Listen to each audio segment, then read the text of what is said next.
Hello and welcome to the 2021's Veterans Day celebration. We are so happy to have you all here today. Even though the 2021 Veterans Day celebration isn't in person, it is still important to honor those who have served. So it is my pleasure to welcome you to the 2021 Veterans Day celebration.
American soldiers sacrificed so much, all for the freedom of our country, leaving their families and heading off to war, not knowing what the future holds.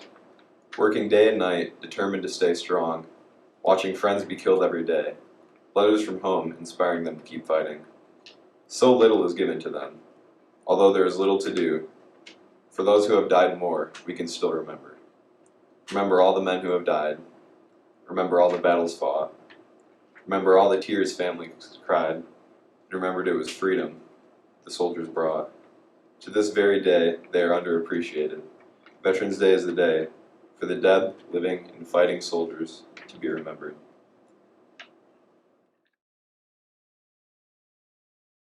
We call your attention to this small table, which occupies a place of dignity and honor. It is set for one, symbolizing the fact that members of our armed forces are missing from our ranks. They are referred to as POWs and MIAs. We call them comrades. They are unable to be with their loved ones and families. So we join together to pay humble tribute to them and to bear witness to their continued absence. The table is small, symbolizing the frailty of one prisoner, alone against his or her suppressors. The tablecloth is white, symbolic of the purity of their intentions to respond to their country's call to arms. The single rose in the case signifies the blood that they may have shed in sacrifice to ensure the freedom of our beloved United States of America. The rose also reminds us of the family and friends of our missing comrades who keep faith while awaiting their return. The red ribbon on the vase represents the red ribbons worn on the lapels of the thousands who demand, with unyielding determination, a proper accounting of our comrades who are not among us. The slice of lemon on the plate reminds us of their bitter fate. The salt sprinkled on the plate reminds us of the countless volunteers of the families as they wait. The glass is inverted. They cannot toast with us at this time. The chair is empty. They are not here. The candle is a reminiscence of the light of hope, which lives in our hearts to illuminate their way home, away from their captors, to the open arms of a grateful nation. The American flag reminds us that many of them may never return and have paid the supreme sacrifice to ensure our freedom. Let us pray to the Supreme Commander that all of our comrades will soon be back in our ranks. Let us remember and never forget their sacrifices. May God forever watch over them and protect them and their families.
To all who've served our country, the good old USA, and served in the armed forces, both near and far away, and those who are now serving to keep our country free, we thank you more than words can say for our sweet liberty. We know it's been a struggle and a great sacrifice too, to always be away from those you love and also those who love you. To keep our America free from those who want to here enslave, the good people of America, and many now lie in the grave, who've given their last measure to keep America free, and many suffer hardships from sea to shining sea, who are wounded in battles of the present and the past, and some of them are homeless and feeling outcast. We owe a debt of gratitude to each and every one who've served our country faithfully for victories they've won against America's enemies who would enslave us here and rob us of our freedom, which to our hearts is dear. May God bless America, the land of the free, and bless the armed forces, wherever they may be. And may we honor all who've served the cause of freedom too, who love this land, America, and our red, white, and blue.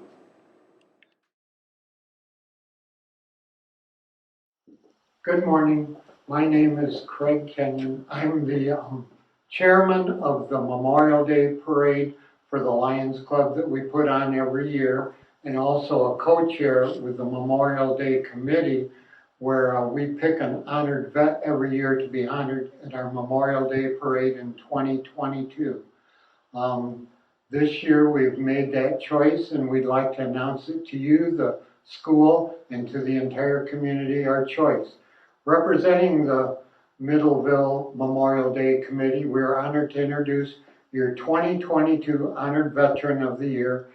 That person is United States Air Force Sergeant Jerry Wells. Hi, my name is Deb Buckawing, and I joined Craig on the Memorial Day Parade Committee. A little bit about Jerry. Jerry served in the Air Force from September 1971 until his honorable discharge in December 1975. Jerry has served both his country and his local community very selflessly. As many are aware, Jerry served as the Middleville Veterans Memorial Committee representative, helping to bring our amazing memorial and monument to fruition. Congratulations, Jerry. Thank you for your service. Would you come forward and say a few words? Thank you, Deb. Thank you, You're Jerry. welcome. Good morning. This truly is a big honor to me, especially with veterans who have had this honor in the past. This is going to be a hard time for Middleville this year for some of us because we're missing a very special veteran, and that is a dear friend of mine, Charlie Pone, who was, I guess you could epitomize the word service for veterans. He was it. As Deb mentioned, I enlisted at 17 in the United States Air Force in 1971, so Vietnam was still going on. I had to obtain a signature from my parents because I wasn't yet 18. They were a little concerned, and I asked how we were going to do on college, and that kind of answered the question, and they signed so that I eventually could get my college degree. I went to basic training in Texas, and actually was gone for about 3 months. And I come home from my first ever endeavor at home in the military and learned that my girlfriend was engaged to someone else. So I didn't even get a Dear John letter. So I know nowadays you get a Dear John text, but I didn't get a Dear John letter. So one of the first things I learned in the military was you really had to learn to be flexible. I was accepted into the pararescue program in December of '71 prior to coming home. And after starting paramedic training and water rescue, which really weeded out about 100 out of the 200 that started. The group was officially cut in 1972 due to the drawdown in Vietnam. And we were offered new positions in the Air Force, and they gave us quite a list. Quite a few of them I knew I did not want. So I honestly picked material management, medical material management. My goal at the time was to give the Air Force an enema, so we'll all smile about that. After serving stateside for a while, I was given orders to Athens, Greece in late July of 1973. This was a fast-track order. I really was not aware of what those were, other than when I started them. I received all of my vaccinations within 2 days. So back in 1973, we still used live virus for vaccinations. I'm not going to bring up a bad subject, but I was able to enjoy the plague, yellow fever, and a variety of other very nasty diseases all within about 3 or 4 days.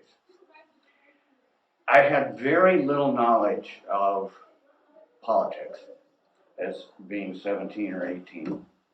And in fact, on the airplane on the way to Athens, Greece, I was informed that a terrorist organization called Black September had attacked the airport and killed 6 people just recently, before my arrival. And actually, when I arrived, there still was no glass, and actually quite a few large stains in the flooring. So it was kind of a wake-up. The person who picked me up was absolutely petrified to be there and wanted to get back to the Air Force Base very quickly. Time settled down a little bit, and in 1974, I was in charge of running a warehouse which shipped medical supplies to a whole bunch of different places in the Mideast, and I was told none of them which I could mention. But I did receive a call from the base commander that TWA Flight 841 had crashed and that we needed to provide a morgue. And for some reason, I don't know why, but they figured medical supply was a good place to put it together. So as everything in the military is done with a team of us pulled together. We put together a morgue down by the Air Force base, which was right at the airport. And unfortunately, there were 88 bodies and body parts that we stored. The determination, because that was an American Airlines, TWA, that went down on whether or not it was a mechanical issue or a bomb, was then determined by a pathologist and a group of people out of Washington, D.C., who worked at our hospital, determining that a bomb had put those people, unfortunately, into the water. I also learned to operate on very little information and learned to share the same.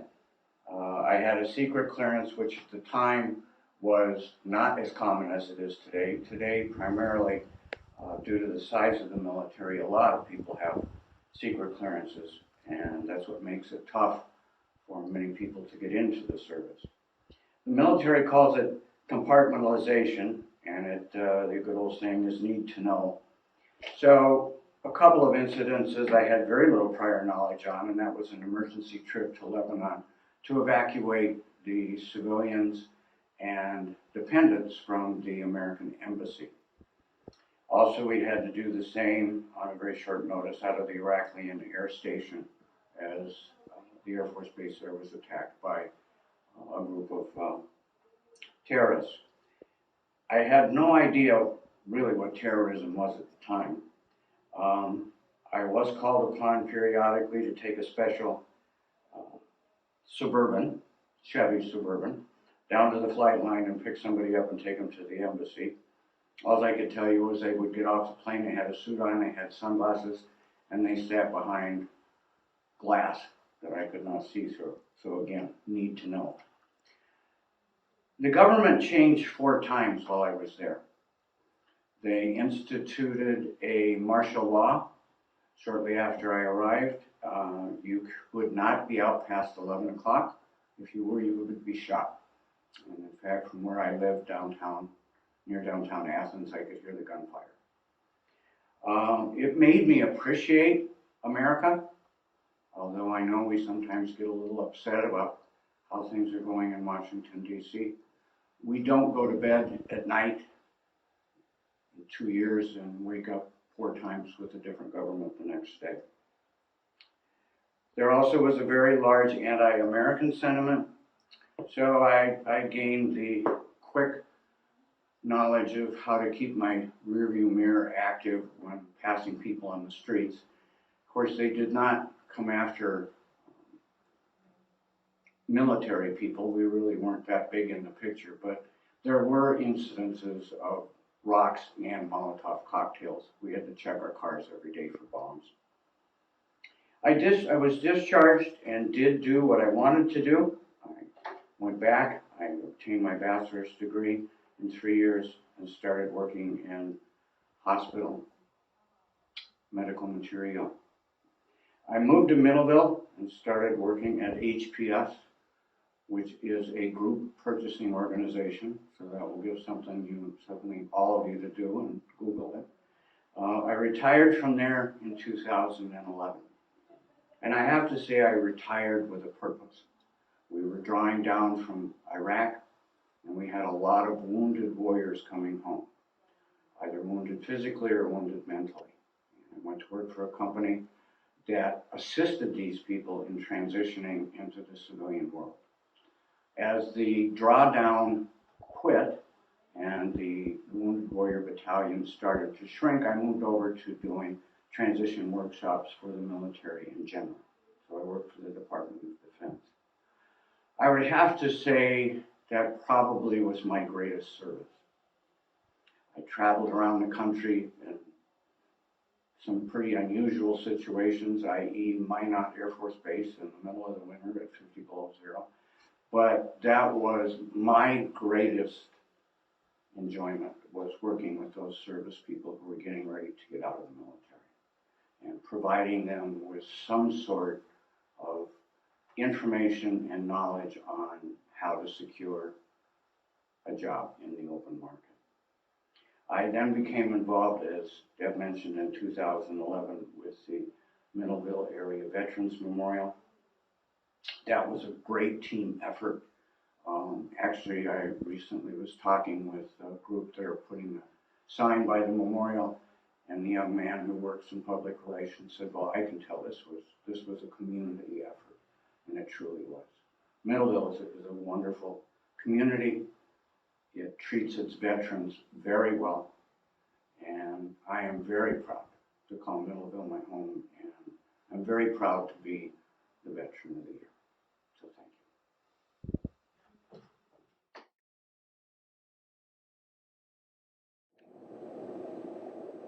If someone has done military service, they earn the title veteran and more.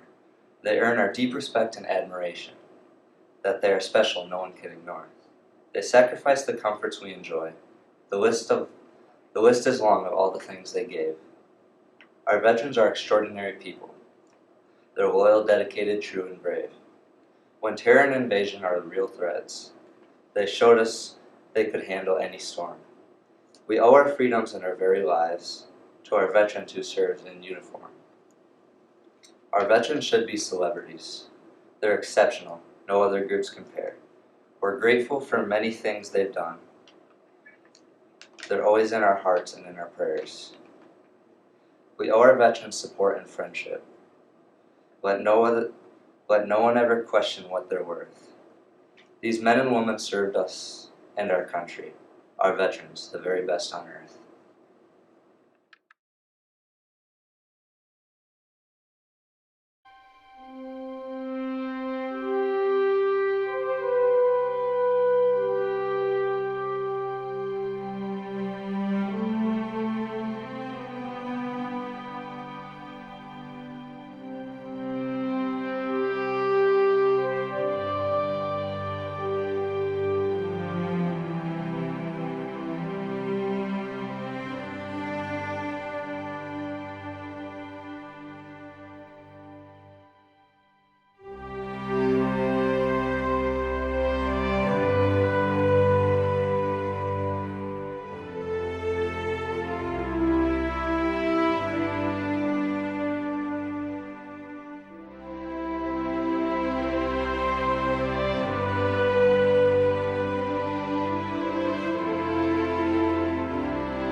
name is Tony Peterson, and I am the principal here at Thornapple Kellogg High School. I'd like to thank you all for joining us for our 11th annual Veterans Day Assembly.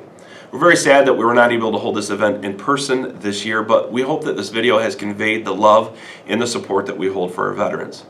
This time, we'd like to take a moment to recognize a very special individual that is no longer with us, and that is Mr. Charlie Pullen.